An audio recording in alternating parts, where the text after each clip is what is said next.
y es como, obviamente, cómo le llevamos atención médica a estas poblaciones. Entonces, la solución que les viene en esos momentos, después de haber ganado la revolución, de haber acabado con los que estaban previamente, dice, ¿sabes qué? Vamos a empezar, no tenemos médicos, no tenemos cómo llevar servicios de salud, vamos a empezar a capacitar a nuestra propia gente para llevar servicios médicos. Ya a esas personas se les va a pagar, la mitad de su tiempo van a ser agricultores, van a producir arroz, etcétera, y la otra mitad van a proveer servicios de salud, y esto es bueno porque ellos ya tienen cierto rapport, ¿no? Ya cierta conexión con sus comunidades, saben qué le duele a sus comunidades y por lo tanto pueden llevar servicios de salud, ¿no? Si los capacitamos y los capacitaban por un año, por 4 meses, y luego lo regresaban a sus comunidades con un maletín de algunos instrumentos básicos, algunos medicamentos básicos, y ahora eran los médicos de la comunidad. Y se les llama descalzos porque efectivamente muchos de estas personas eran agricultores, se dedicaban a los cultivos de arroz y no tenían zapatos. Entonces, fue tan grande este programa, se extendió por todos los confines de China, que en algún punto llegaron a tener hasta 1 millón de médicos descalzos. Entonces, ¿a qué se dedicaban? Hacían saneamiento, hacían inmunizaciones, ponían vacunas, atendían urgencias leves y lo que no lo podían atender lo referían a los hospitales o a las clínicas que se tenían y hacían toda la atención primaria básica, ¿no? Ver resfriados, diarreas, etcétera. Entonces, cuando hablamos de los orígenes, muchas veces nosotros nos remontamos a Mao Zedong, los médicos descalzos de 1950, pero realmente, si estamos hablando de la medicina de la salud comunitaria institucionalizada, es decir, como una especie de diálogo entre el gobierno que tiene parte del poder y la comunidad que tiene también derecho a la salud, ¿no? Entonces, estamos hablando de este diálogo, la salud comunitaria, este diálogo entre la parte institucionalizada y la parte más comunitaria de la población, ¿no? Entonces, cuando yo pienso en salud comunitaria y lo que vamos a ver en esta presentación es precisamente eso, la parte más dialéctica de la salud, donde no solamente el Estado es el que va a poner las reglas y el que va a, de una manera muy vertical, decir, ¿sabes qué? Nos vamos a enfocar en esto y las decisiones para atacar esta enfermedad van a ser estas y las estrategias van a ser estas, sino un sentido más donde haya esa bidireccionalidad, donde la población también se incluya en las decisiones en políticas en salud y también participe de alguna manera para salvaguardar la salud de una comunidad, ¿no? Pero cuando hablamos de salud comunitaria, la atención a la salud es tan vieja como la humanidad misma, ¿no? Ya los griegos, los romanos ya tenían sistemas muy sofisticados para atender la salud y la gran parte de la salud en ocasiones se provee por abuelas y por mamás, ¿no? Que proveen de servicios a la familia y una vez que ya no se puede resolver el problema, entonces ahora sí es cuando empiezan a buscar atención médica en el sistema de salud.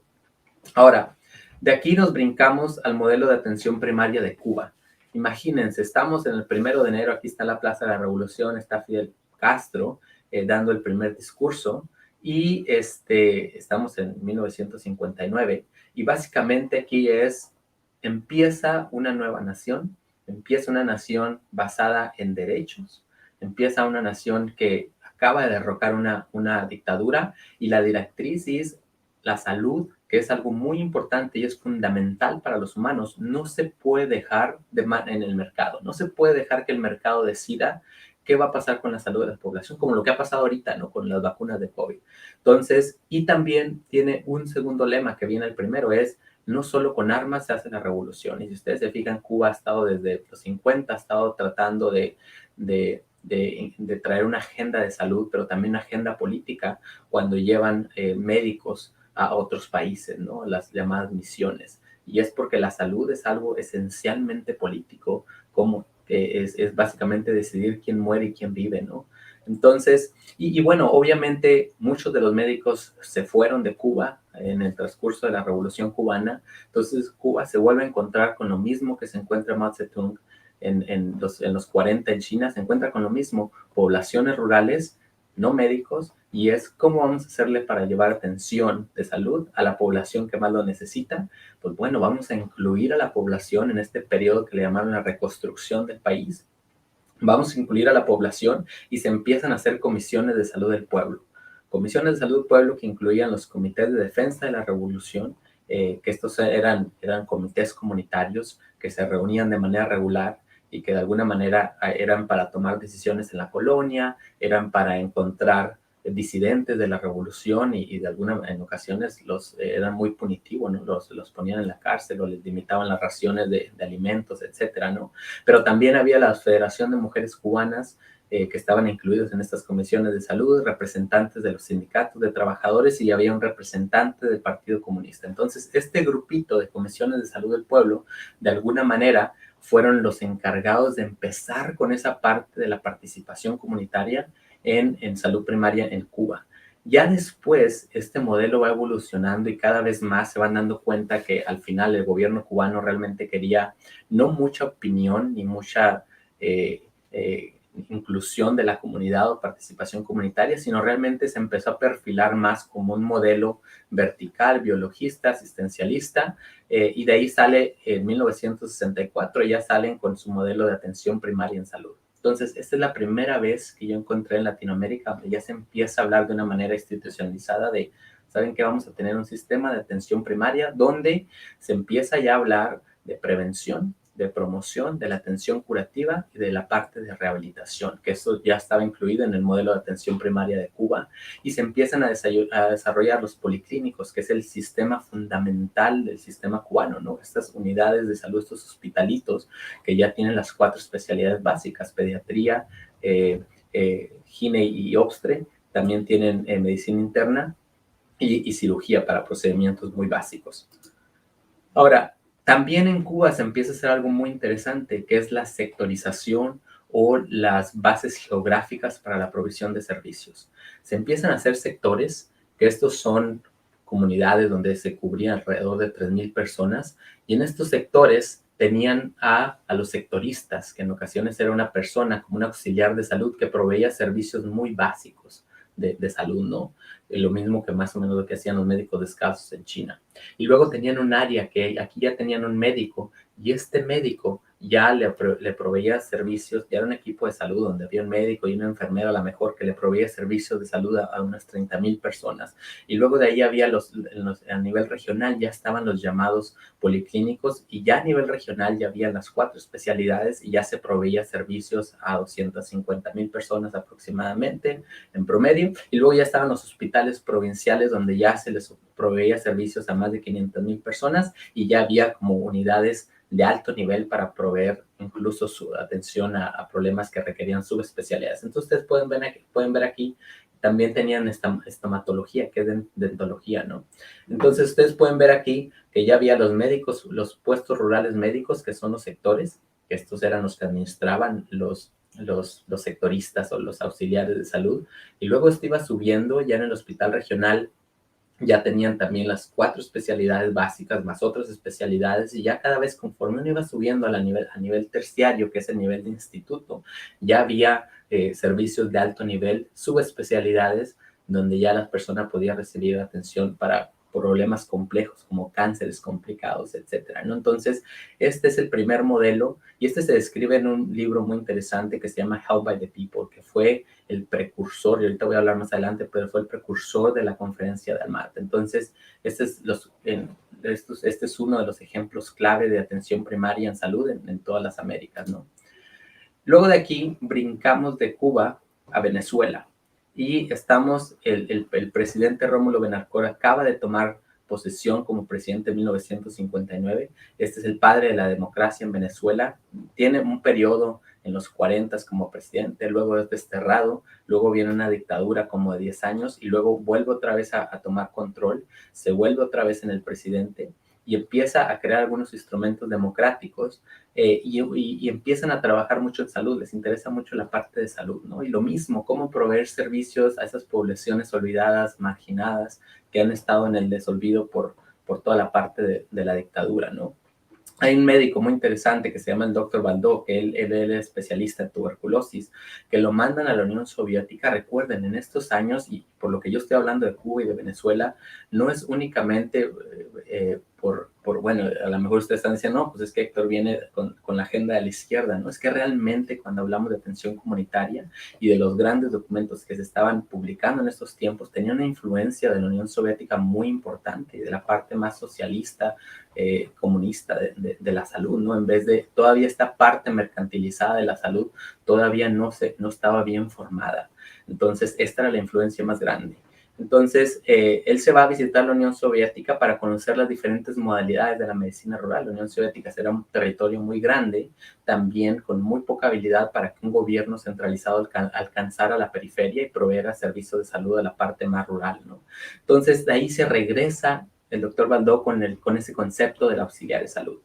Y empiezan a contratar, hacen un piloto pequeñito con auxiliares de salud en zonas remotas, y luego de ahí se dan cuenta que eso tiene todo el sentido del mundo, y ya para 1971 ya tenían algo más institucionalizado en todas las provincias de Venezuela, donde ya había auxiliares de salud, y estas personas, aparte de traer esa parte de participación comunitaria, también hacían cuidado integral para algunas enfermedades, hacían la continuidad de la enfermedad. Una vez que el paciente se diagnosticaba, le daban continuidad hasta que lo referían o hasta que hacían algo con él. Obviamente también había un proceso de supervisión. Generalmente la supervisión era por médicos o por enfermeras en algunos puestos rurales, y referencias, ¿no?, de casos complejos. Y también aquí ya se empieza a armar, igual que en Cuba, se empieza a crear este sistema del distrito de salud, donde ya hay los dispensarios rurales, que ahí era donde estaban los auxiliares de salud. Y si pueden ver ustedes aquí en un dispensario médico que era no atendido por un médico, sino por un auxiliar de salud, ellos ya tenían algunos datos. Esta es la primera vez que empezamos a ver que la parte más de auxiliar de salud empieza a generar datos que se van a la unidad central, al sistema de salud, y luego empiezan el sistema de salud empieza a tomar decisiones con base en esta información que recibe de la periferia. Entonces, esto es algo muy importante, porque desde aquí empezamos a ver este sentido dialéctico del que yo les hablaba, donde la parte central también empieza a responder con lo que se está viviendo en la parte más periférica. Entonces, aquí se empieza a decir cuántas visitas ha recibido la persona, número de diarreas, las vacunas que se han puesto, cuántos partos se han atendido, cuántas muertes ha habido. Entonces, este es como un sistema de vigilancia epidemiológica muy primitivo, trabajando con los auxiliares de salud. Obviamente, estos auxiliares de salud ya tenían las medicaturas rurales, que son básicamente estos que se ven aquí, y las medicaturas rurales ya estaban dirigidas o por un médico pasante de servicio social, que ya en Venezuela ya empezaban a hacer este concepto de los médicos en formación, que los mandaban a las partes rurales como parte de su entrenamiento. Y luego ya había también centros de salud, donde ya había médicos con formación profesional, y los hospitales ya más en la región, que ya eran ya con especialidades, ¿no? Entonces, de Venezuela nos vamos a brincar a este libro que les estaba platicando ahorita, y es un libro que les recomiendo mucho, que se llama La Salud por la Gente. Este fue un libro que se publica por la Organización Mundial de la Salud.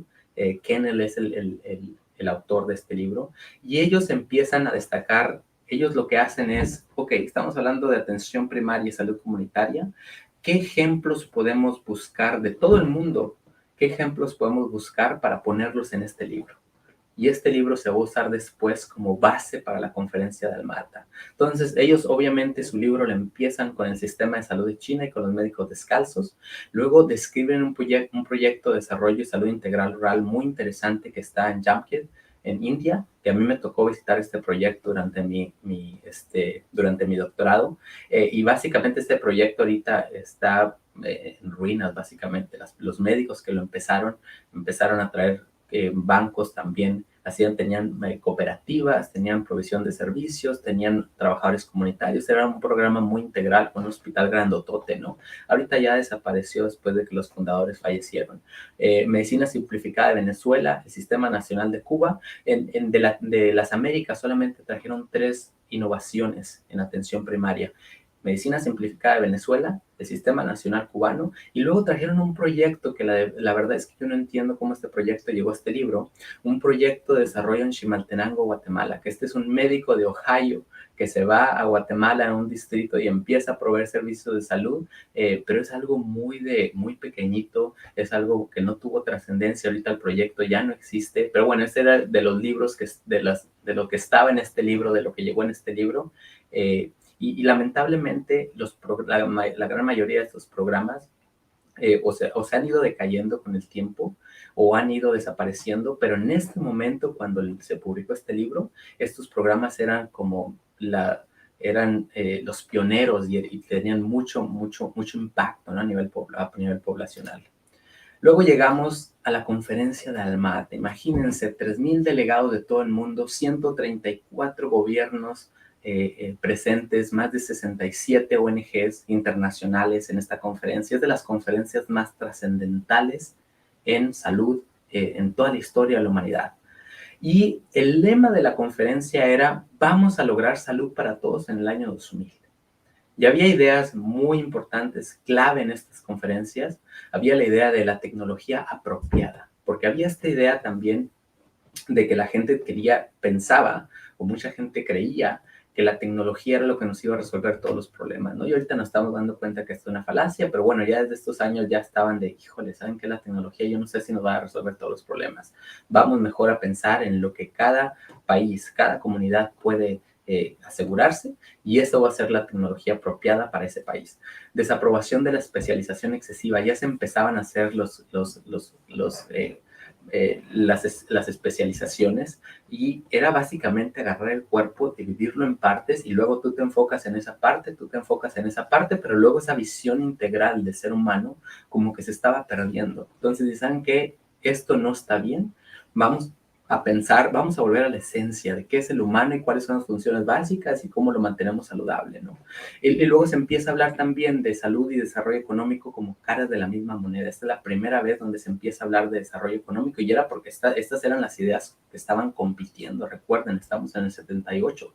Estaba compitiendo la Unión Soviética con el sistema capitalista, básicamente, ¿no? Entonces, la conferencia de Alma-Ata se hizo en Kazajstán, que antes era de la Unión Soviética. Entonces, básicamente, Alma-Ata estaba muy influenciada por la idea de la Unión Soviética, de una medicina un poquito más comunitaria, más participativa. Y bueno, el otro extremo de la moneda era esta parte de desarrollo económico, empujar a la producción, y bueno, esta parte más mercantilizada de la salud, ¿no? Entonces, aquí Alma-Ata trató de poner juntas las dos cosas y decir, es que no es salud o desarrollo económico, son las dos. Y esto se vuelve a hacer en 1993 en el informe del Banco Mundial de invertir en salud, ¿no? Y los principios era equidad en salud. Equidad en salud es no todo lo mismo, sino cómo lo hacemos para que aquellos más vulnerables tengan lo que se merecen para tener una vida digna. Es algo muy diferente. Se empieza a hablar de la colaboración interinstitucional, que básicamente es que, a ver, es que no le dejen la responsabilidad solamente al sector salud, también toda la parte del trabajo, también toda la parte de infraestructura, la parte de educación, todos estos otros sectores tienen que colaborar para así crear salud. No solamente es hospitales y médicos y trabajadores comunitarios, es todos estamos en esto, ¿no? Y este concepto de solidaridad, ¿no? Y también se empieza a hablar de participación comunitaria, sin una definición muy clara, pero ya se empieza a hablar de participación comunitaria, decir, es que la comunidad tiene que tomar sus propias decisiones cuando se trata de la salud. Y hay una frase muy importante del director de la Organización Mundial de la Salud, que fue de los que estuvo el pionero, desde el que estuvo coordinando esta conferencia, y dice: muchas evoluciones sociales y revoluciones han tomado lugar porque las estructuras sociales empiezan a crujir, es decir, están desintegrándose. Hay signos de que las estructuras científicas y técnicas de la salud pública también están crujiendo. Entonces, básicamente, Halfdan Mahler, que era un médico, empieza a hacer una crítica abierta, a decir, a ver, es que los médicos no sabemos todo, a ver, es que los profesionales de la salud no sabemos todo, tenemos que empezar a abrirnos un poquito más y tener esa visión más integral de lo que es la salud. Y obviamente, al mismo tiempo también estaba haciendo una afronta para esa parte más mercantilizada de la salud, ¿no? Y la Declaración del Alma-Ata es un documento hermoso que les recomiendo que lo lean, muy soñador, pero tiene estas frases que son claves para esta presentación. La atención primaria de salud es una atención de salud esencial basada en métodos y tecnología prácticos y científicamente sólidos y socialmente aceptables, que se hacen universalmente accesibles a las personas y familias de la comunidad a través de su plena participación y a un costo que la comunidad y el país pueden permitirse mantener en cada etapa de su desarrollo en un espíritu de autosuficiencia y autodeterminación. Esta última palabra de la autodeterminación de los pueblos era clave en Alma-Ata, que la población decida sobre su salud. Y esto se hace todavía más explícito en el siguiente artículo, donde dice: las personas tienen el derecho y el deber de participar individual y colectivamente en la planificación y ejecución de su atención en salud. Entonces son ideas básicas de la Declaración de Alma-Ata que nos hablan un poquito más sobre esta idea de participación comunitaria y que se vuelve al final la base para lo que se llama salud comunitaria, y lo que se llamaba también salud comunitaria. Es decir, Alma-Ata es una afrenta a lo que se venía practicando, y es empujar algunos programas que eran bien exitosos para decir: este es el camino a seguir. Algunos países que toman Alma-Ata muy en serio es Nicaragua. Y el libro que puse aquí abajo, de Community Health Worker Effective Programs in Developing Countries, este es un libro muy interesante que habla sobre este proyecto de Nicaragua, ¿no? Estamos en 1979, triunfa la Revolución Sandinista o el Frente Sandinista de Liberación Nacional, entonces, que era un grupo más de izquierda, y empiezan un periodo de reconstrucción del país. Y el Ministerio de Salud tiene un lema bien interesante: es la salud es revolución. Y de alguna manera, el Frente Sandinista de Liberación Nacional estaba tratando de utilizar la salud como una herramienta política para movilizar a la gente, que se tenía que seguir movilizando para mantener a la revolución, ¿no? Estos gobiernos revolucionarios siguen en revolución lo que les dura su mandato, porque tienen que seguirse protegiendo de los enemigos políticos, de la derecha más extremista y también de los disidentes y de la gente que está en contra de sus maneras de gobernar, ¿no? Entonces ellos crean un sistema nacional único de salud y tienen toda esta parte de participación comunitaria en salud, y se empiezan a armar consejos de salud popular, se empiezan a hacer algunos auxiliares de salud, puestos de salud rural y con auxiliares. Pero bueno, lamentablemente en Nicaragua sucede algo muy triste, y este es el ejemplo así perfecto de una subida en la participación comunitaria y en la salud comunitaria, y una bajada en el término de lo que se logró, ¿no? Empieza una contrarrevolución más armada, apoyada por los Estados Unidos, que crea toda una serie de fenómenos de inestabilidad económica, lo cual a su vez produce inestabilidad política, porque luego la gente deja de apoyar al Frente Sandinista de Liberación Nacional. Luego empiezan a matar a algunos brigadistas, que eran los auxiliares de salud de Nicaragua. Empiezan a matar directamente brigadistas, que eran esas personas que estaban en su comunidad proveyendo servicios, pero que también hacían organización política, ¿no?, para el Frente de Liberación Nacional. Empiezan a matarlos y varios empiezan a salirse del programa, y es como: ahí te ves, ¿no? Y obviamente después, en vez de enfocarse en la promoción de la salud, en la participación comunitaria, todos los recursos del gobierno se empiezan a enfocar en la atención curativa en hospitales, porque están en guerra y tienen que atender a los enfermos, ¿no?, a las personas que sufren lesiones. Luego, así como subió el programa de Nicaragua, luego básicamente quedó en un estado de casi olvido, así también a nivel mundial empieza la contrarrevolución. Inmediatamente después de Alma-Ata empieza la parte más derechista y más contrarrevolucionaria, que no quería esta idea de Alma-Ata y la participación comunitaria y esto. Empiezan a criticar Alma-Ata y dicen: a ver, ustedes dicen que vamos a lograr salud para el año 2000, díganme cómo lo van a lograr. Esto es muy idealista, no tiene un calendario, no tiene objetivo, no tiene nada. Solamente tienen ideas y una declaración muy bonita, pero ¿cómo lo van a lograr? Entonces, ¿de dónde va a salir el dinero para empezar? Entonces empieza a hacer esta crítica muy fuerte, y la primera, porque fíjense, al final esto se legitimiza con la parte académica. Entonces se publica un artículo en New England of Medicine de Julia Walsh en Kenneth Warren, que se titula Atención Primaria de Salud Selectiva, una estrategia provisional para el control de enfermedades en los países en desarrollo. Esto es básicamente la parte más reaccionaria, diciendo: ¿saben qué? Esto de atención primaria para todos y salud para el año 2000 no tiene ningún sentido. Vamos a enfocarnos en salvar vidas con lo que se pueda, con lo que tengamos, y vamos a hacer una priorización. Y aquí empieza este concepto de priorizar enfermedades. En vez de priorizar poblaciones, etcétera, vamos a enfocarnos en enfermedades y a salvar vidas. Entonces empieza una serie de intervenciones verticales que iban totalmente en contra del espíritu de Alma-Ata para enfrentar enfermedades comunes, y sale toda esta estrategia Gobi, que ahorita voy a hablar más, pero también estamos ya a partir de los 90, ya esto básicamente salud comunitaria, ya es básicamente como una historia del pasado, porque se empiezan a hacer empiezan las políticas neoliberales de dejar invertir en salud y enfocarse en el desarrollo económico del país. Empiezan todos los ajustes estructurales, que es vamos a dejar de invertir en el sector público para que el sector privado empiece a tomar algunas de estas funciones y que el país empiece a desarrollarse y obviamente se disminuye la inversión en los servicios de salud pública y aquí empiezan a sufrir muchos programas de trabajadores comunitarios que se habían creado como respuesta a Alma-Ata, ¿no?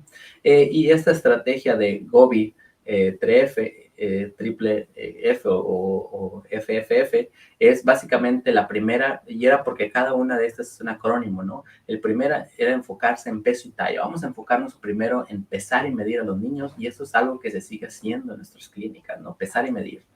Sin necesariamente estrategias para después hacer algo. Luego vamos a recetarles sueros a los que tengan diarrea. Vamos a enfocarnos en que todas las mujeres hagan lactancia materna. Vamos a enfocarnos en vacunación. Vamos a educar a las mujeres para cuidar la salud. Vamos a dar suplementos a los niños que estén desnutridos y vamos a enfocarnos en anticonceptivos o planificación familiar. Entonces, esas fueron las estrategias que se proponían en vez de enfocarse en todo lo demás, en saneamiento, en participación comunitaria, enfermedades crónicas, en tener una clínica digna, en tener trabajadores comunitarios. Toda la promesa de Alma-Ata aquí se echa a la basura y dice, vamos a enfocarnos con algunas cosas que podamos hacer en algunas clínicas con recursos limitados, porque estamos en época de crisis, no hay recursos. Esto es lo que Paul Farmer ya llama la socialización de la escasez, ¿no? No hay recursos, vamos a enfocarnos a hacer lo que podamos hacer.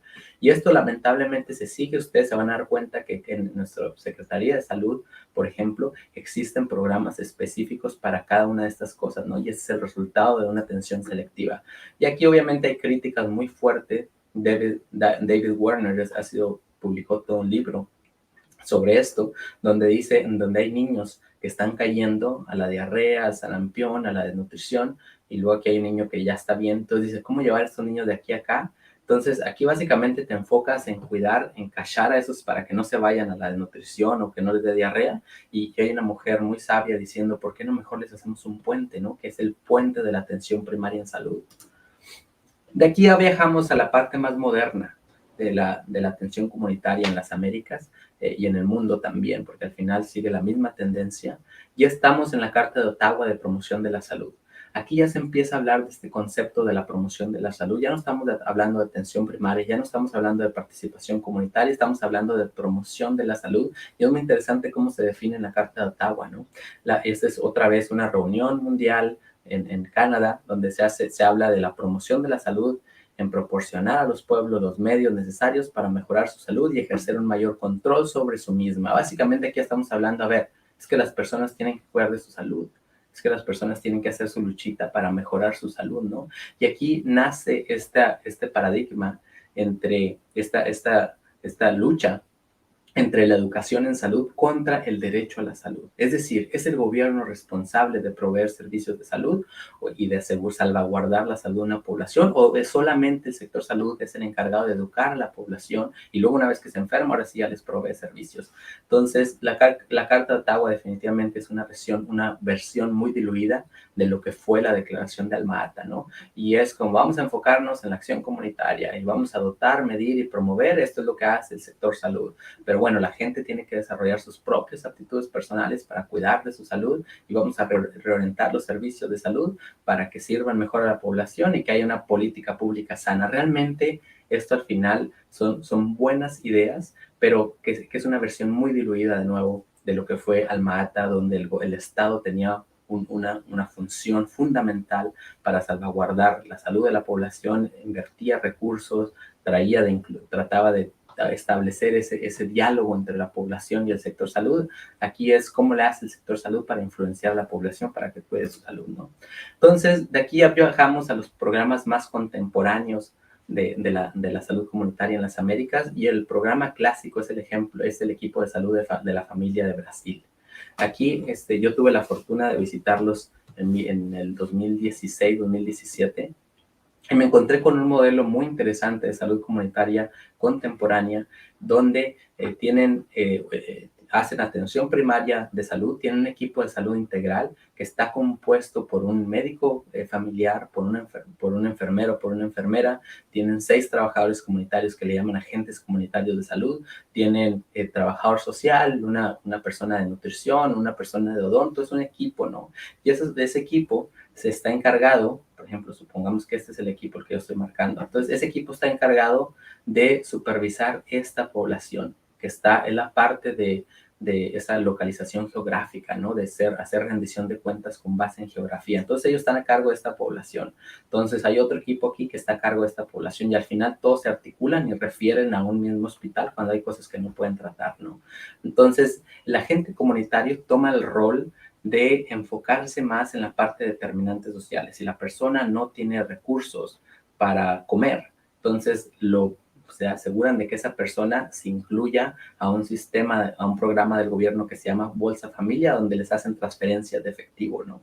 O si la persona no tiene transporte. Perdón, también. Héctor, ¿Sí? 2 minutitos para poder cerrar con la sesión. Ok, perfecto. Gracias. Bueno, entonces, este es el equipo de salud de la familia de Brasil. Promotores de salud en México, este es algo que ha quedado muy marginado, muy relegado. Básicamente en México no existe un programa de atención primaria fuerte. Y bueno, esto México tiene muy poca experiencia en trabajadores de salud y ahorita pareciera que el gobierno se está perfilando para hacer esta idea de los gestores comunitarios de salud. Empezamos ahora esta década con COVID-19. Y obviamente cuando hablamos de COVID-19, nacen innovaciones de la atención primaria muy interesantes, como esto que se está haciendo en Massachusetts con trabajadores comunitarios, pero realmente esto es algo que ya se ha venido trabajando por décadas, esto no es nada nuevo, ¿no? Y esto lo ha estado liderando compañeros en salud, la organización Partners in Health en Boston, ¿no? Tiempos muy difíciles se nos vienen, como COVID-19, cambio climático. ¿Cuáles son las lecciones que podemos aprender conforme nos dirijamos al futuro? Yo creo que la base de la salud comunitaria, y mi mentor, Daniel Palazuelos, les diría esto, la base de la salud comunitaria es compartir poder. Los programas que yo mencioné fueron muy exitosos porque los centros de poder se vieron obligados a ceder terreno en la parte de la provisión y la planificación de servicios de salud. Entonces, en vez de la comunidad ser un receptor pasivo, pasa a establecer prioridades, participe y también evalúa el proceso de servicios de salud, de la prestación, ¿no? Ahora, cuando hablamos de servicios de salud en atención primaria, en salud comunitaria, estamos hablando no solamente de proveer servicios, entregar medicamentos, estamos hablando de la parte de prevención, curación y rehabilitación, que es lo que se llama la cadena de cuidado, ¿no? Y tienes un equipo de salud de la familia como el de Brasil, tienes visitas domiciliarias como en Brasil, donde se van las trabajadoras comunitarias a visitar a los pacientes para ver cómo viven y tratas de cerrar la brecha a través de desterrar algunas barreras que previenen que la población acceda a la salud y luego pasas, en vez de la salud ser un negocio, pasas de la salud como derecho. Entonces, esas son las grandes lecciones que yo he estado viendo conforme estuve revisando los programas y obviamente lo que estamos viendo ahorita es que la manera en la que organizamos nuestros servicios de salud con muy poca participación comunitaria, con muy poca capacidad de la población de decidir, nos va a dejar muy vulnerables a lo que se nos presente en el futuro, ¿no? Entonces, yo esperaría que COVID-19, por ejemplo, fuera usado como una plataforma o como un trampolín para empezar a diseñar algo que se llamaría la nueva salud comunitaria, ¿no? Tratando de utilizar todo lo que se aprendió de Almate, la experiencia después. Tuvimos una reunión de expertos de salud comunitaria en Pajo en 2017 y ahí lo que yo proponía es la salud debe ser un derecho humano y eso es algo muy básico, pero es que en ocasiones no entendemos lo que está detrás, pero sí la salud comunitaria debe de ser un instrumento de cambio social, un instrumento de crítica al poder donde retemos la hegemonía no solo del gobierno, sino del sector médico. Tiene que ser una forma de organización social a nivel de una base geográfica o una base digital. Y ahorita están cambiando lo que llamamos comunidad. Tiene que ser una manera de transformar y humanizar el sector salud.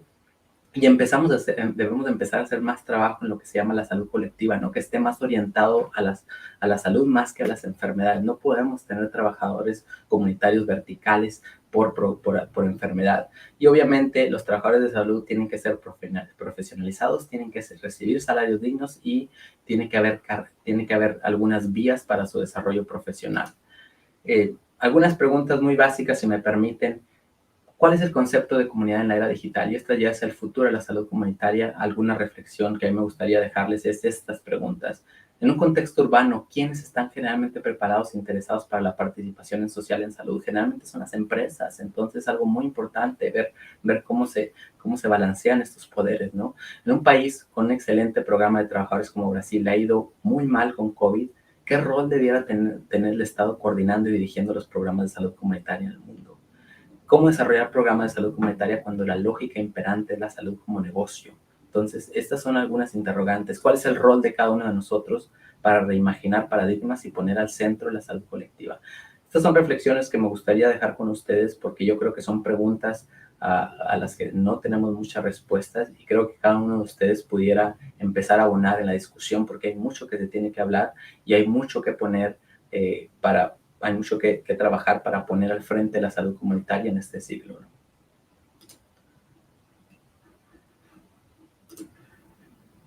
Muchísimas gracias, doctor Héctor, por llevarnos en este recorrido. Ha sido una extraordinaria presentación. Agradecemos muchísimo la participación. Nos has llevado en un viaje en el tiempo, ¿no? A través de libros, países, momentos históricos de la salud global y de la medicina social. Nos has puesto en relieve la importancia de la participación comunitaria para el éxito de los futuros programas de salud, ¿no? Y nos has dibujado un panorama y un camino que se puede recorrer para tener éxito en el futuro de la salud global. Te agradezco muchísimo tu tiempo. Nos quedamos un poquito cortos para las preguntas. Sin embargo, aquí tenemos un chat en donde vamos a estarlas publicando y te agradeceríamos muchísimo que pudieras darles respuesta a algunas de las preguntas. De cualquier modo, les recuerdo que esta presentación está grabada y la van a poder consultar más adelante también. Doctor, te agradezco muchísimo la participación y bueno, seguimos en nuestro congreso. Que tengas un muy buen día. Muchas gracias, Jorge, que estén bien. Gracias.